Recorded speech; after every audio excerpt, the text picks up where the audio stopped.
Okay, welcome everybody. My name's Brent. I'm the Partner Sales Manager here at Maropost Commerce Cloud. Today, I'm joined by Tracy Newman from Bean Ninjas to introduce Crossbeam, which is their new Zero integration, which we're very excited to show off. Tracy is the director at Bean Ninjas. They've developed this integration called Crossbeam. Bean Ninjas are a Zero Platinum partner and our 3x Zero Partner of the Year as well. Tracy's a registered tax agent, chartered accountant, and certified Zero consultant. Tracy also has over 20 years of experience working with clients, implementing and advising on accounting systems. And today we'll be talking about best practice for bookkeeping. She will also introduce the Crossbeam integration and give us a bit of a walkthrough on how it operates. After which we'll go through a Q&A session. So feel free to ask any questions in the questions section or in the chat. I'll make sure we try and get through as many as possible today, and we might circle back any that we don't get to in some follow-up emails afterwards. But what I'll do, I'll pass over to Tracy and we can get started. Thanks, Brent. I appreciate you involving me in today's presentation. I'm really delighted. It's a topic I love speaking about. So welcome, everybody. And as Brent mentioned, my name is Tracy. I'm a partner with Bean Ninjas.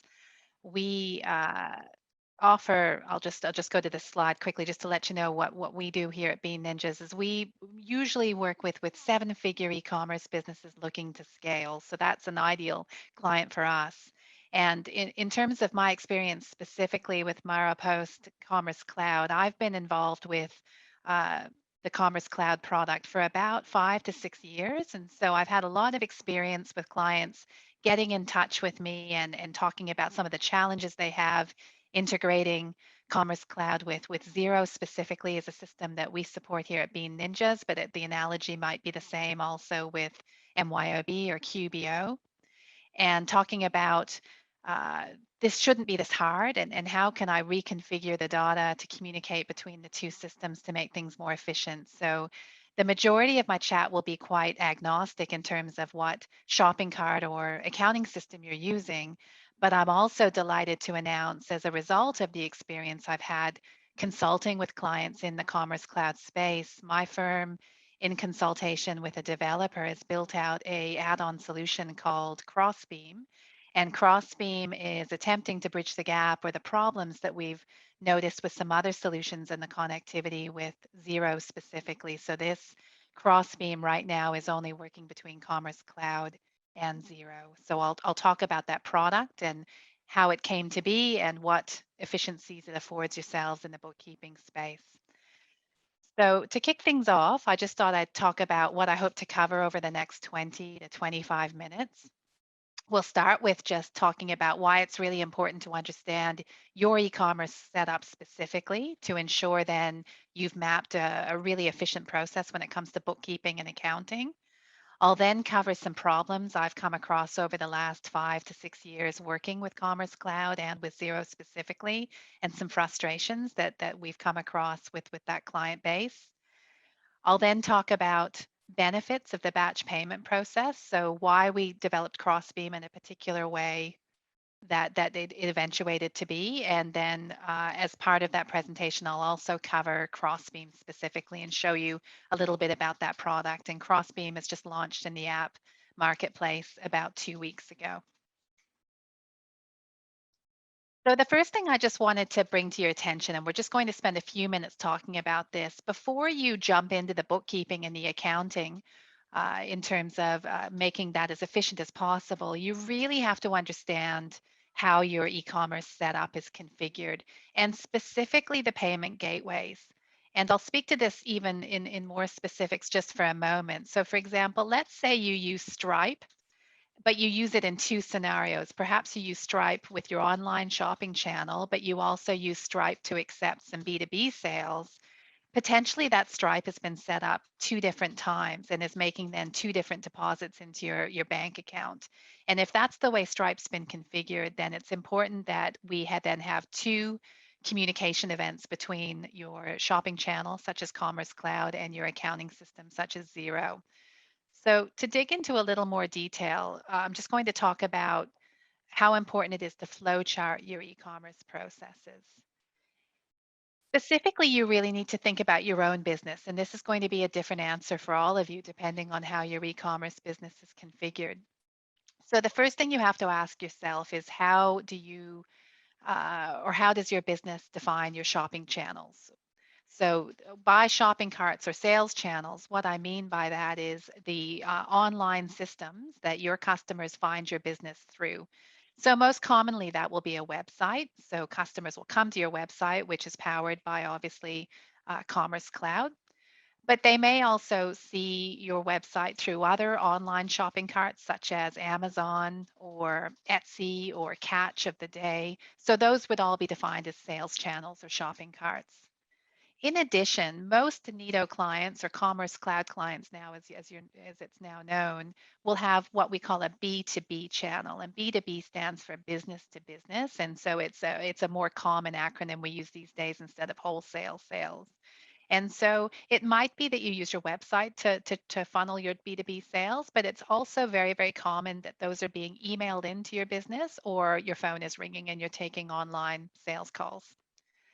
And then the most other common sales channel or shopping cart is what I call other. And this is where we talk about things like bricks and mortar. So a lot of our client base have retail stores that are physical locations that customers visit. You'll see clients sell at markets. And often you'll have a cash and carry right from your warehouse. So you'll have your warehouse with the roller door opened up and clients are coming directly in that way as well. So that's the first step, is just to be really clear about the way that sales are arriving as a sales order into Commerce Cloud. The next thing you have to ask yourself is what is your inventory solution? So some of you will be using Commerce Cloud as your inventory solution, and some of you will be using another system, such as something like Deer or Sin7. And then maybe there would be a third group of you that would not use an inventory solution at all. So maybe you're using a spreadsheet, for example, to keep track of your inventory. The inventory solution is ideally where you're raising your purchase orders. It's where you're entering your costs of landing. So in addition to raising your purchase order before you land the product, you're also raising costs for freight and packaging and any other import duties that you pay when you order your goods. And obviously, ideally, you're raising your PO in the correct currency as well. So if it's in US dollars, you're raising it in US dollars. And then the final point to make here is your inventory solution will generate your stock at cost, and also a concept called goods ordered not received, which I'll cover in more detail later for your accounting system. And these are two items that are absolutely essential at month end when you're doing a proper e-commerce month end accounting. And then finally, or the third step in the process, is defining your payment gateways. And as I mentioned, if you've got multiple shopping channels, even if it's the same gateway, you may have multiple gateways. So examples of payment gateways, you guys would know these better than me, but are things like Afterpay, Stripe, ZipPay, PayPal. So all of those payment gateways are really, really important for us as accountants because we're trying to mimic the sale by payment gateway. When you think about it and you think about your bank account, you want to mimic your accounting information to be the same as the way money is coming into your bank account. That was the most obvious, simple bookkeeping solution. So the final point in this slide where it says your accounting solution should have one sale per payment gateway broken down by sales tax is, in my view, the optimal way to send data from your shopping channel into your accounting system. So if you sell $10,000 in a particular day and you accept 4 payment gateways and the amount per gateway all adds up to 10,000 at the end of the day, we should now see 4 sales come into your accounting solution. One by payment gateway. So you might have a PayPal sale, you might have an Afterpay sale, and so on and so on. And the minimum amount of detail we require as accountants is if some of those sales are GST free and some of those sales have GST on sales, we need to make sure that that detail is coming through into your accounting system as well. So the next bit in the slide, and hopefully this will resonate with many of you that have dialed in today for the webinar, is problems we see with e-commerce bookkeeping and accounting setups. And these are specific to Commerce Cloud because obviously that's the people that have hosted the webinar. So I wanted to make it very tailored to this specific situation. The main things we see, just to stay really general before I dive into the specifics, is common problems that we see is duplicating information between sales channels, inventory system, and accounting system. So if you have 400 sales in a particular month or maybe 40 sales in a particular day, the accounting system does not need to see those 40 sales. And especially, it doesn't need to see each customer name and the detail of the manifest that you're selling. It's too much information for your accounting system. So if you have a sync that's linking your Commerce Cloud to your Xero or your QBO or MYOB system, and every sale is being pushed in individually, that, in my view, is too much information. Leave the detail for your customers and your sales orders in your shopping channel, and only bring the relevant detail back into your accounting system. The other problem that I see is sending information to the accounting system that does not mimic payment gateways. So if you're sending every sale over, but your payment gateway is paying once a day for maybe 20 sales at a time, then you're faced with matching many to one situation, 20 sales to one bank deposit. And I'll cover that in more detail in just a moment. So next, I just wanted to cover some specific generic case studies that I've seen in my many years as an e-commerce specialist accountant. The first, and hopefully this will resonate with some of you if this looks familiar on the right-hand side, is an example of what we call the Commerce Cloud native batched integration. So this is a real live example of a sale that's been pushed into Xero from Commerce Cloud. And it's a customer that has chosen a sync, which was originally designed by the Nido, which is now called Commerce Cloud. And they've made the choice when they've done that setup to use what we call the batched option. So this 5368 represents all of the sales made on the day, and each of these payments represent a payment gateway. So 739, 548, 2818, and you'll notice there's a net balance here of 1726. And that net balance represents the amount that's still unpaid that was processed for sales orders for the day. So there's a bunch of problems here. The first is we don't know what that 1726 relates to. That could be one sale, that could be 10 sales. All we really know is that amount was unpaid on the day, but it doesn't help us out very much in Xero. The second problem is these payments here are not even specific enough for us easily to see in Xero which payment gateway they relate to. So this might be Afterpay, Stripe, and PayPal, for example, but to get that info, we would have to click one more level down to see that information. And all of these payments, the way that the sync is set up, will go into what's called an unreconciled payment in your bank reconciliation. So that causes a really big issue with clients I've picked up that use this sync. The issues I've seen is hundreds, if not thousands, of unpaid debtors in Xero, and also hundreds, if not thousands, of unreconciled lines in the bank reconciliation, and no idea how to fix the problem because it's been left to run this sync for months, maybe years. And really, unfortunately, the solution I offer is we've got to start again and we've got to sync this data a different way. So I wonder if maybe that resonates with some of you that are using that sort of sync. The next type of sync I want to show you is what we call the native sync again, but this time the customers made the choice of doing a detailed sync in that each individual sales order is coming into Xero from Commerce Cloud. And if you use the OneSAS detailed integration, this is a very similar process that OneSAS has followed as well. So this isn't necessarily a hard integration to work with, but it's very, very time consuming. So you can see that each time we get a deposit into our bank from the appropriate payment gateway, we then have to figure out what subset of individual sales invoices we then have to match with the deposit. So in this instance, you can see here, I've given you an example of a deposit of maybe the deposit is about $1,600. Apologies, I've gone the wrong way. The deposit would be less than this number, so say $1,200. And the subset of invoices here requires the user to log into Commerce Cloud and click through to get that detail associated with those individual invoices, and then match these to the deposit. And I've just said in the last point here, this takes time. So it's very time consuming. If you have 4 or 5 payment gateways and you've got 40 or 50 invoices you need to resolve, you're probably investing 10 to 20 minutes in that process on a daily basis. The last problem that I noticed just taking you through case studies is that your gross margin makes no sense whatsoever, and sometimes the P&L makes no sense. So what's happening here, and I'll talk in more detail when I talk about month end, is we've got a situation where sales are synced into zero from the shopping cart or the inventory system. That bit's generally okay. But the problem tends to be in cost of sales and the timing associated with those cost of sales.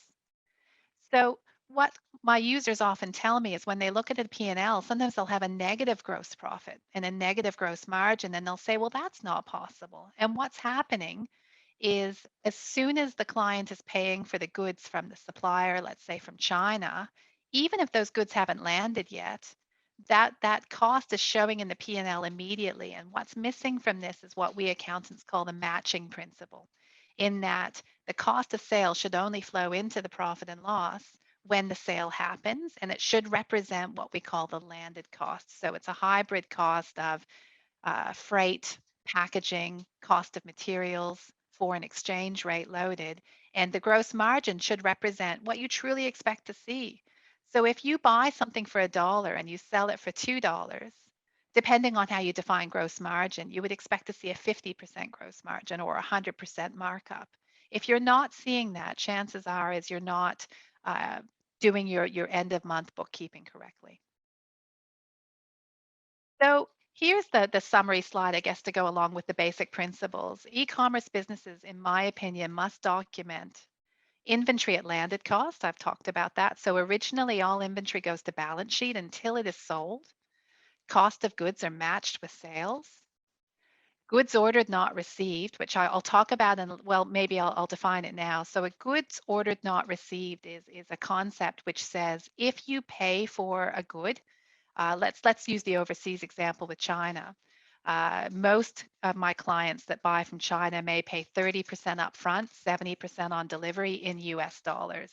And the goods don't even go into a container and go on sea and then freighted out to your warehouse until 100% of the purchase is paid for upfront.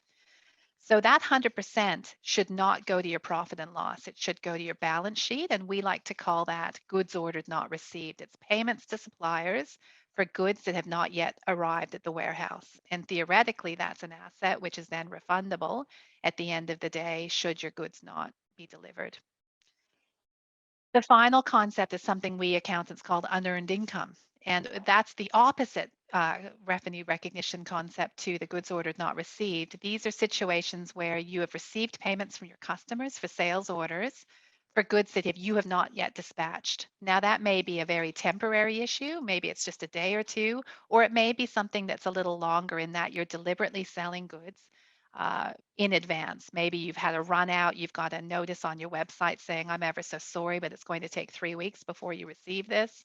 Whatever the situation, it's still not income on your profit and loss until you actually dispatch the goods and earn the income. So this brings me to a brief introduction to a product that Bean Ninjas, our firm, and a developer by the name of Matt Stubbs have developed called Crossbeam. Why did we develop Crossbeam? Well, mostly it was to do with feedback I was receiving from the client base about significant problems that they were experiencing with the two platforms that were already available in the Commerce Cloud space, which was specifically the native integration and then the One SaaS integration. And you might remember back to earlier in my presentation where I covered the reasons I think both of those integrations are not optimal for the most efficient bookkeeping.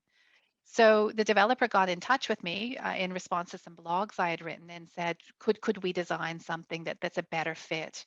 And I said, yes, I think we can. And we modeled this integration on a similar integration that already exists in the marketplace that solves data flowing between Xero and other shopping carts. So we had a precedent to follow.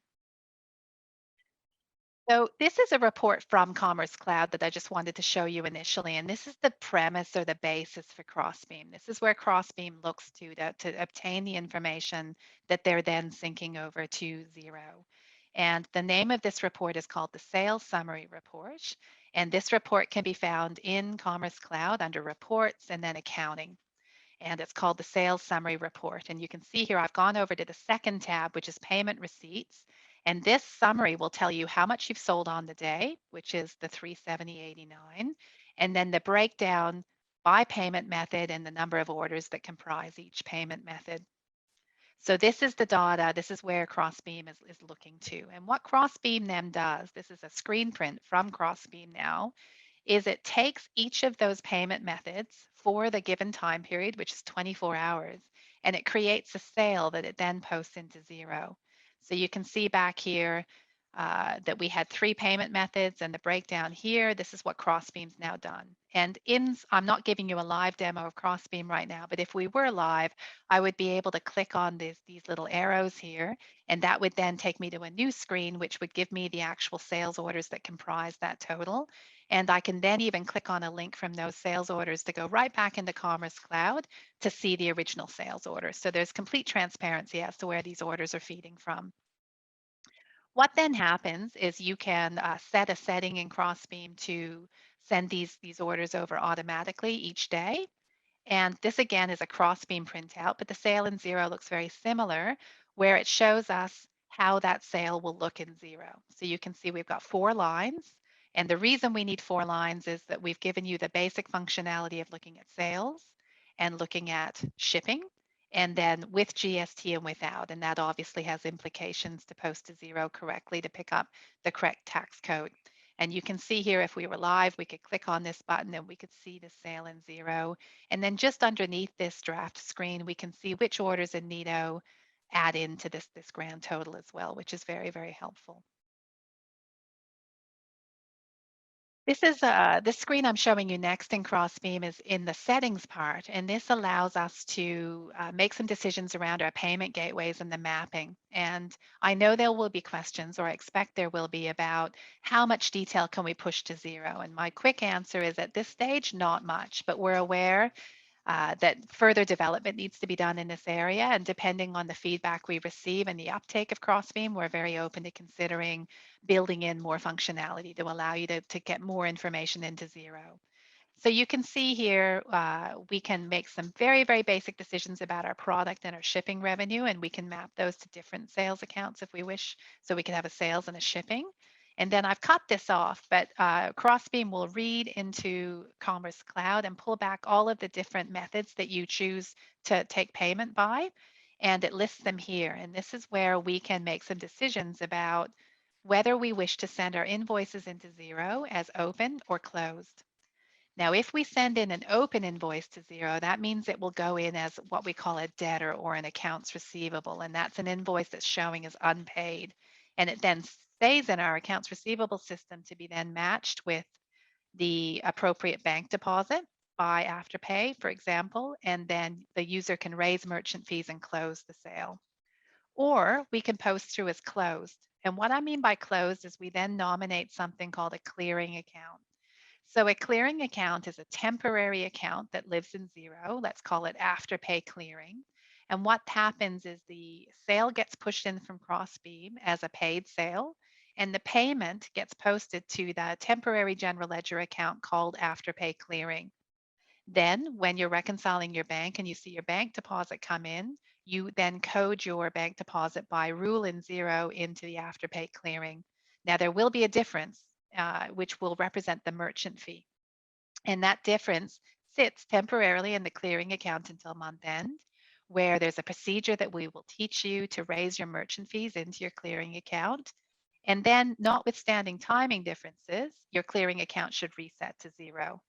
Now, of course, there will be timing differences because often when you sell something on the last day of the month, it's not then deposited to the first day of the month. So you would expect that to see it to stay as a timing difference at month end. You can also turn off syncs on payment gateway. So you can see this enabled toggle. So if you have a payment method that you don't want to sync to Xero, you also have that choice. So this slide just talks a little bit about when is it best to decide to send something as open or closed. So do you want it to go in as a debtor, or do you want it to go in as a clearing account? My answer to that is it depends. And you can mix and match, the last point says. So you don't have to do the same thing for all payment gateways. I would probably go with an open sync if you're able to closely match the payment with the bank deposit. Now that works generally quite well, but remember some payment gateways are operating in the United States or different parts of the world, and the cutoff on timing may be different than the cutoff for Crossbeam. So sometimes you don't get a perfect match, and there is a timing difference of 12 to 24 hours. So if you've got a timing issue, closed is definitely more efficient. And then, of course, you only need to raise your merchant fees once a month. Whereas if you go with the open method, you need to raise your merchant fees every single time you match a bank deposit. There's a few things that Crossbeam does not yet handle, and I just wanted to anticipate a few questions. We're certainly open to building out future development, but for right now, Crossbeam does not handle sales orders that are not paid. So Crossbeam is a cash sync. So the trigger of the sync is when payment is made and you open up your Commerce Cloud, you find your sales order, you go into the payment section, you complete that payment section, that's when Crossbeam takes over and sends the information. But we do have a workaround for debtors if you manage your debtors in Commerce Cloud. Crossbeam also does not work with the inventory side of Commerce Cloud yet, so it will not sync over your purchase orders. And it doesn't do any complicated things in Xero either. So it's not yet configured to set up tracking categories or inventory codes. But please do refer to my earlier slides about why you wouldn't necessarily want to be tracking those things in Xero anyway. Best practice is run your debtors in Commerce Cloud and do all of your business analytics in Commerce Cloud too. So for example, what countries am I selling to? What percentage is retail versus wholesale? What's my gross margin? You shouldn't be using Xero to make any of those computations.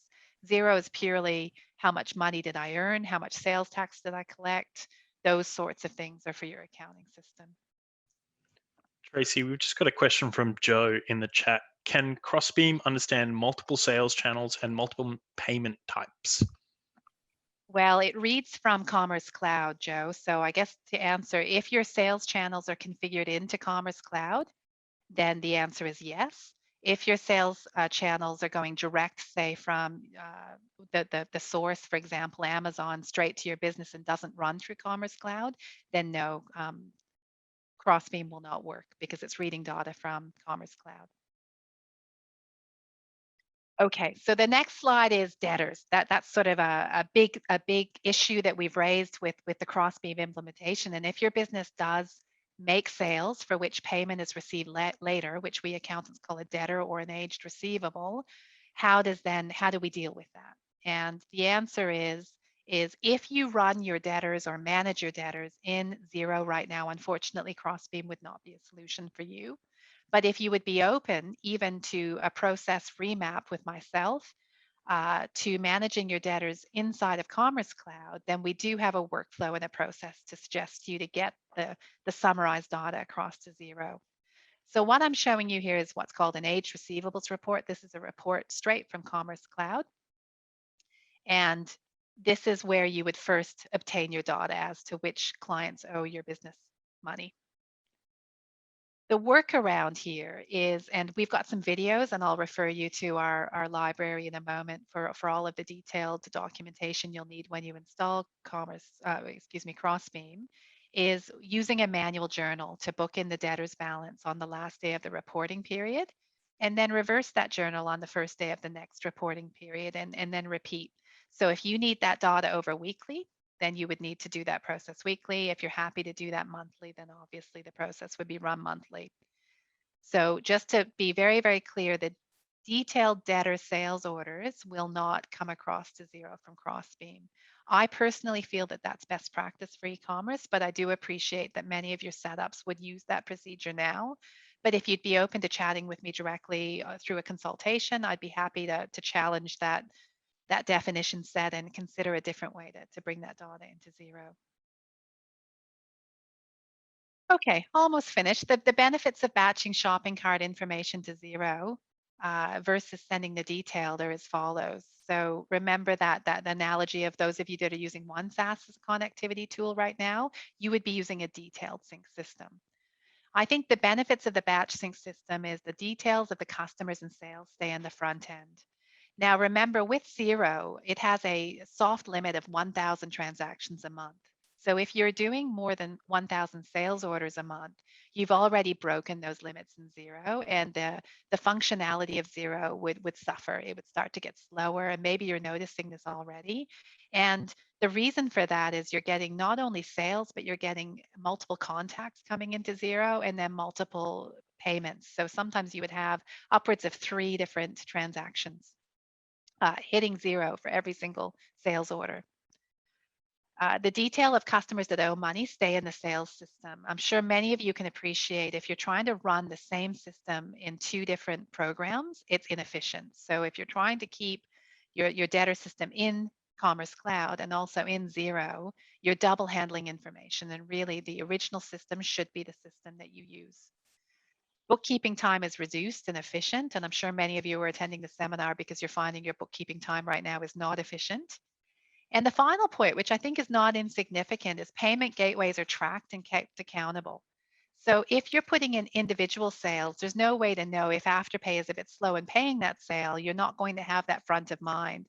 Whereas if you send in your daily Afterpay sales and then you're closing them down by matching your bank deposits, if you have an Afterpay sale in your Xero system and it's more than a week old, you've got a problem if they've got two-day payment terms. The last bit of the presentation is talking about month-end procedures for e-commerce businesses, and this is true whether you use Crossbeam as a sync, OneSAS, or use no sync at all. These are important processes for you to build in before you look at your gross margin and your financials. The first point, and any accountant I'm sure is saying absolutely yes, say it again, is the entire balance sheet must be reconciled. So if you have unreconciled items in your bank account, and you try to do month end, chances are your month end or your profit and loss will not be accurate. Another problem we see is there's no correlation between inventory at landed cost and the balance sheet. So if your inventory is not being matched on your balance sheet and it's not valued at landed cost, there's every chance your profit and loss will be wrong because the matching principle won't be adhered to. If you are not considering the concept of goods ordered, not received, and you are a business that, for example, imports from China, you are missing a huge, very material component in your profit and loss. So as you can appreciate, if you're paying 30% upfront and then 70% to ship, and those amounts are going straight to your profit and loss, your margin will be greatly or vastly incorrect. Considering unearned income, you might remember that's the concept where you're receiving customer payments for goods that you have not yet dispatched. Reconciling gateway clearing accounts. If you're not reconciling your clearing account and there's a big amount at the end of the month, then you've still got issues you need to resolve. And you cannot even look at your profit and loss until all of those things have been considered and executed. Once you've done that, then go to your profit and loss. Then look at your gross margin. And if your gross margin still doesn't make sense, go back to the top of this list and start again. I can guarantee you with our client base, if the gross margin is looking incorrect, there's always a reason. Now, sometimes that can take us an hour or two to figure out, but it's always there eventually. Other tips, spend time in your inventory system. Get really familiar with your inventory system. One thing we see all the time is clients that will fictitiously land their goods prior to actually receiving. They do that so they can sell the goods, but that causes big problems with inventory valuation. There are other ways using your shopping cart that you can make goods available for sale other than landing the goods physically in your inventory system. Which purchase orders have been raised, which have not landed? Has a deposit been paid to your supplier? I think that's about the 4th time I've mentioned goods ordered, not received, but in my view, that's often the biggest contributor to incorrect margins. Which sales orders have been paid for but not dispatched? Tracy, we've just had a few questions come through before you jump in. Of course, fire away. Sure. So I'll jump to a question from Matthew. You mentioned it doesn't do anything with purchase orders. Does that mean it's irrelevant for anything to do with creditors? Our biggest challenge is management of all creditor invoices. We used advanced inventory. So that is correct. Your comment about our Crossbeam solution doesn't deal with creditors, but I'm happy to speak to that piece in terms of the add-on solutions we do use. So our advice in terms of best practice e-commerce accounting is that the supplier invoice does not get booked into Xero until it's become a proper payable invoice. So if you're making a deposit on that invoice, that's not necessarily a creditor and then a payment on that creditor. That's a completely different concept called goods ordered, not received. So you would book that prepayment in as a what we call an overpayment or a prepayment in Xero, and then apply that overpayment to the supplier invoice once the goods land. And we here use a system called Dext. It was formerly called Receipt Bank to then push those creditor invoices from the data scraping digital uh, photography that Dext uses into Xero. So we don't recommend syncing a PO when the PO is raised. We recommend leaving the PO in the inventory system. Any other Okay. questions for me, Brent? Yeah, I've got a couple more. Yeah, I'm pretty much at the end, so fire away. Stuart Little's raised a question here. Sending sales summaries dailies will never match the bank payments from eBay, Amazon, Catch, etc. Due to the timing issues plus refunds. How can you reconcile without diving back into the detail of hundreds of transactions? Great question, Stuart. So we have many clients using eBay managed payments, and I know Amazon works very similarly now. So there's quite a few marketplaces going that direction where they'll make, say, one settlement to you a month, and then they often hold back a reserve as well. The quick answer is Crossbeam is still part of the solution, but it's not the entire solution. So if you send those invoices over as open versus closed, you might remember you've got that choice. What we recommend is to leave those daily summaries coming across as unpaid for the month until the then eBay deposit arrives. And then, unfortunately, and probably not what you're hoping to hear, there still is a process where you would need to log on to eBay, and then you would match the eBay deposit with those, say, 30 daily sales accounts receivable invoices that come in. And then you'll have to raise some contra type spend monies inside of Xero, for example, for the commission for eBay, refunds, reserve held. So there's a process involved, but it's not just as simple as doing a straight match, I'm afraid. I've got another question here from Shane. How do you deal with not being able to prepare an inventory value report from Neato inventory for a prior date? Great question, and good pickup that Neato or Commerce Cloud is not capable of doing a retrospective inventory valuation. It's been a real bugbear, and I think it's something that Commerce Cloud hopefully will have on their roadmap for development. You really only have two choices if this is a prospective anticipated event, so it's going to be in the future. Run one of those set schedules where your inventory valuation report or your stock at cost report is taken every day. So you just know it's there sitting in your document library for the future. If it's for an event in the past, here we are at the 14th of July, and those of you that didn't remember to do, say, your 30th of June inventory stock report, it's not possible in Commerce Cloud then to run it. You're going to have to make your best estimate, and I know that's probably not the answer you wanted to hear. So run it today, and then we can do a little bit of mathematical computation to back off sales, if that makes sense, or we add back the sales and we would subtract the purchase orders. So we can get back to that historic point, but it does take a little bit of muscle. And it would be wonderful in the future if Commerce Cloud was able to run an inventory report with a retrospective date. And I've got one here from Dennis. Xero does not allow prompt payment discount. We offer this to our customers. How does Crossbeam handle this? Well, remember, Crossbeam isn't a system that manages debtors or does anything proactive in terms of contributing to your sales or your debtor management process. So if you've got an issue with Commerce Cloud or with Xero, that's still an issue that you'd have to take up with those respective solutions. I'm sorry if I've misunderstood the question, but there's no functionality within Crossbeam to maybe I'm just thinking that through. Maybe the question is more is what's the accounting process involved? If that's the question, there's a way in Xero when you do your matching that you can raise a spend money as part of that transaction to recognize the discount amount. So again, there would be some manual workarounds needed because Crossbeam doesn't automate that event at this stage.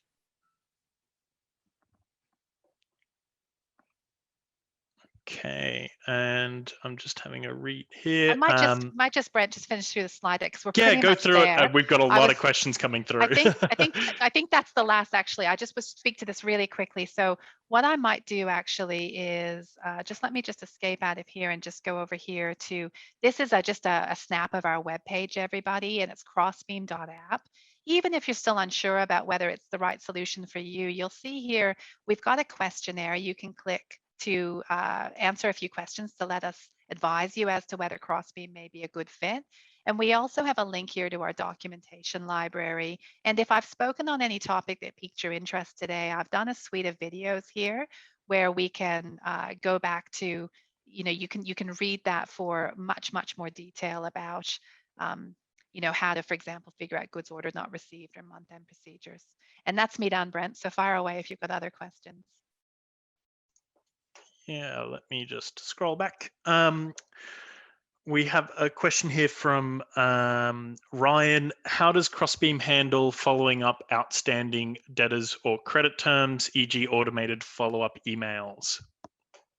So I just want to be clear that Crossbeam is not a debtor management solution. It wasn't built for that purpose. So to answer your question, unfortunately, it has no functionality whatsoever. When you're talking about following up of debtors, you really have to ask yourself where you want to manage your debtors, first of all, whether that be Commerce Cloud or Xero. And once you've done that, be asking the question to that service provider. So if you're doing it from within Commerce Cloud, you would need to obviously maybe hook in an add-on solution to automate some of those reminders and follows up. And I know over in the Xero world, there's a few that come to mind, such as Debtor Daddy and Chaser, which are add-on solutions that you pay an extra fee for that will automate that follow-up for you.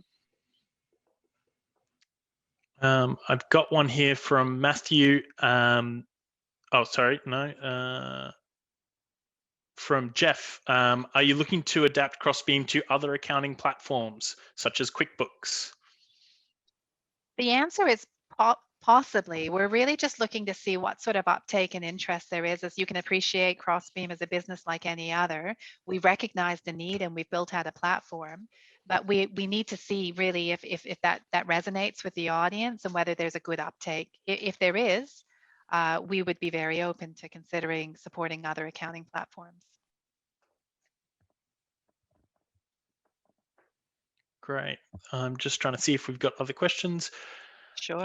One just came through from Bob. Could you please expand on how unearned revenue is handled for orders where payment has been made but goods are not dispatched? Of course. So what I mean by that is, first of all, you would need to design a report inside of Commerce Cloud to extract that information as at a balance sheet date. So if your pivotal date is 30 June, and I would suggest to you that's the most important date, you'd be going into your sales orders screen and you'd be writing a query inside of Commerce Cloud to say, show me the sales orders where payment's been received and goods are undispatched. And that would then give you a subset, presumably of open sales orders that meet that criteria.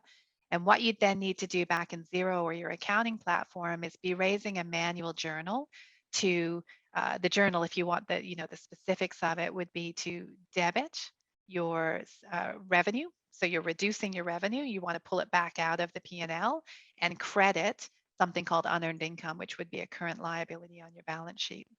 And then it would be reversed on the next day of the next accounting period.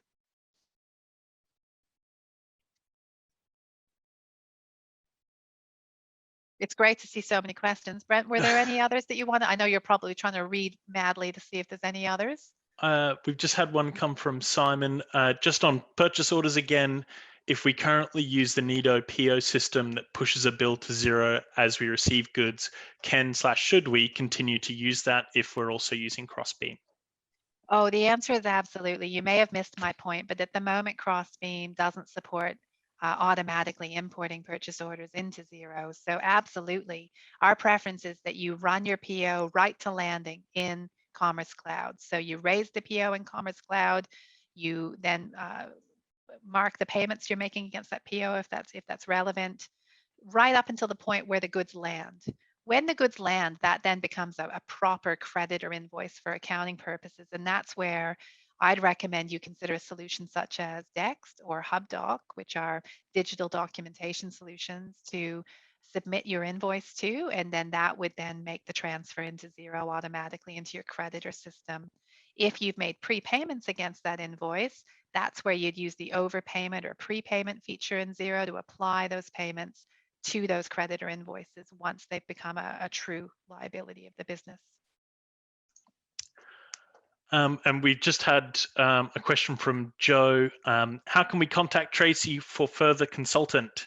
And I think I can probably jump in and answer that for you, Tracy. But Sure.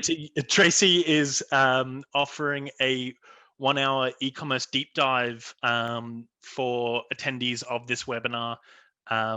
Normally, something you would charge $300 for. And I think you're doing that at a discounted rate for attendees of 200. Is that correct, Tracy? That's right. And in terms of how you find us, you would need to go to the Bean Ninjas website. So that's www.beanninjas.com.au, or it might be just .com, apologies, but one of those two. I think we own both domains.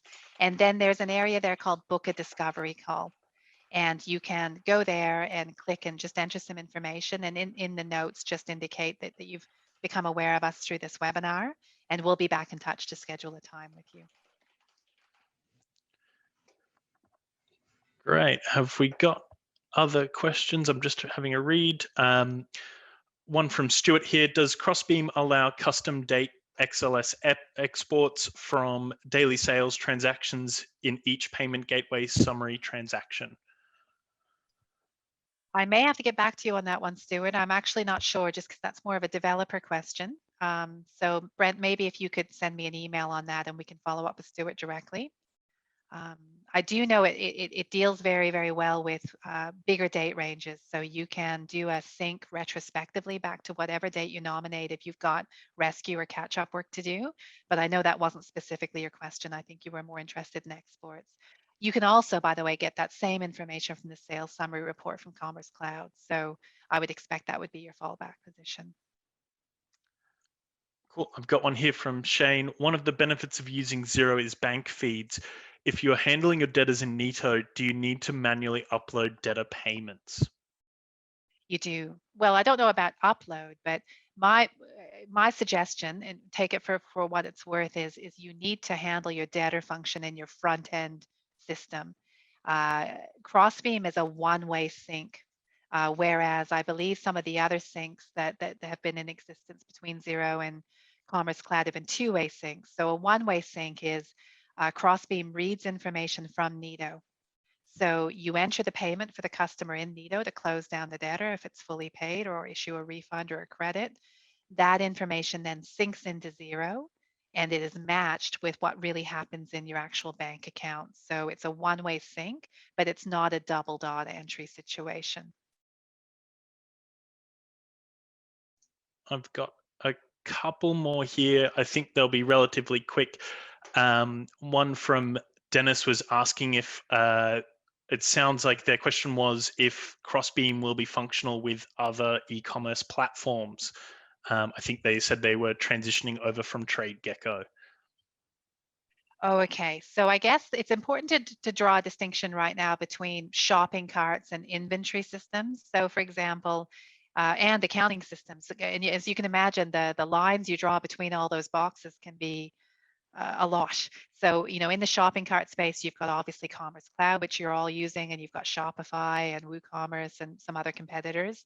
In the inventory space, you've got TradeGecko, Unleash, Sin7, Deer, Stocky. You've got a lot of different products there. And then the accounting space, you've got MYOB, QuickBooks, and Xero are probably the three most popular. To answer your question, those syncs are all independent of each other. So would we build out a solution for all of those different iterations? Probably not. Would we consider building out a sync between, say, a different combination, for example, Commerce Cloud and MYOB?